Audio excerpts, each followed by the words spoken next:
안녕하세요. 부자는 매직TV 시청자 여러분. 오늘도 이렇게 소중한 시간을 내주시고 제 영상을 시청해주셔서 감사합니다. 오늘은 2022년 7월 18일 새벽 시간입니다. 오늘 나눌 주제는 국토교통부에서 발표한 토지 소유자 주소 달라도 토지 합병 가능해진다라는 주제를 한번 말씀드려보고자 하는데요. 등기소 방문 없이 가능하도록 규제를 완화한다고 하고 행정, 편의 제고를 기대한다고 하네요. 본격적으로 한번 알아보시죠.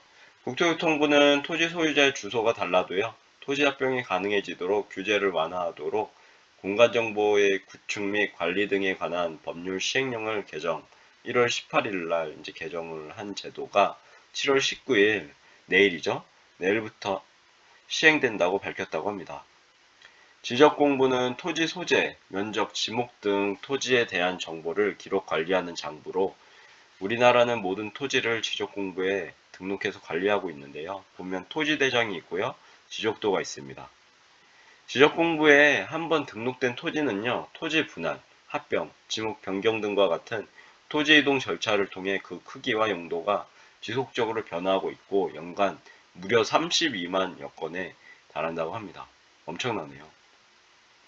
그 중에서 토지 합병은 두 필지 이상의 토지를 하나의 필지로 합쳐 단일 토지로 관리하기 위한 행정 절차라고 하고요. 작은 면적의 토지를 합병해서 개발 행위를 하거나 여러 필지로 분산된 재산을 관리하기 위해서 합병 신청을 하는 등 연간 6만여 건이 신청되고 있다고 합니다. 그동안 토지 소유자 주소가 다른 경우에는요. 토지 합병을 신청하려면 토지 소재 담당 등기소를 방문해서 현재 주소로 변경 등기를 해서 주소를 하나로 일치시켜야 토지 합병이 가능했다고 합니다. 좀 까다로운 점이 있었는데요.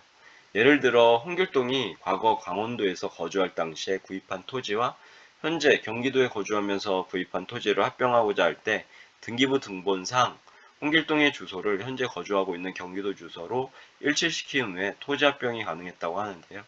이번 개정을 통해서 합병 대상 토지의 소유자가 동일인임을 확인할 수 있는 경우라면요.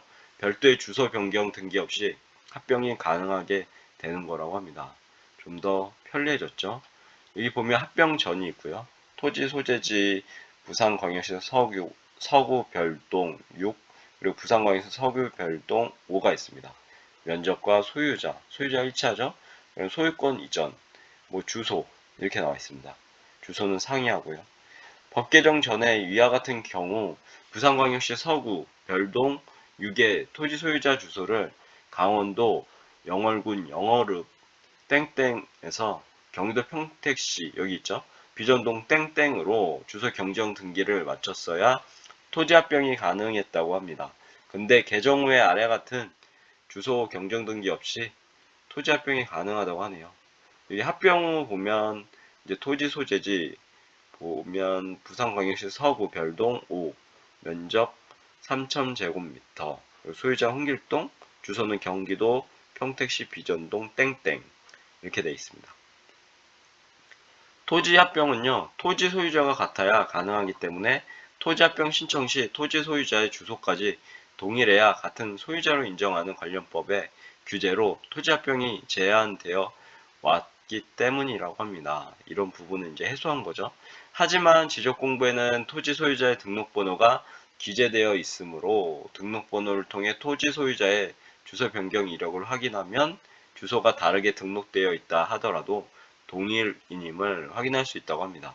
이번 시행령 개정은요, 지자체에서 토지 소유자의 등록번호를 조회하여 주소 변동 이력을 통해 토지 소유자와 동일인임을 확인할 수 있는 경우 토지 합병이 가능하게 하였으며, 이를 통해 토지 합병 신청인은 토지 소재 담당 등기소 방문 없이 토지 합병 신청을 할 수 있게 됨에 따라 기존에 이제 번거로웠던 토지 합병 절차가 간단해져 국민의 행정 만족도가 높아질 것으로 기대된다고 합니다. 국토교통부 강주엽 국토정보정책관은요, 규제 완화는 국민의 삶의 질을 높이는 국가의 역할이라고 하고요. 앞으로도 지적제도와 관련해서 국민의 재산권 행사에 어려움을 주는 행정을 지속적으로 발굴해서 규제를 완화하겠다고 강조했다고 합니다. 여기서 보면은 요즘에 이제 지적제도 관련해서 여러 가지 이제 어려움을 주는 그런 법조항이 어떻게 보면 해당 법에 숨어 있는데요.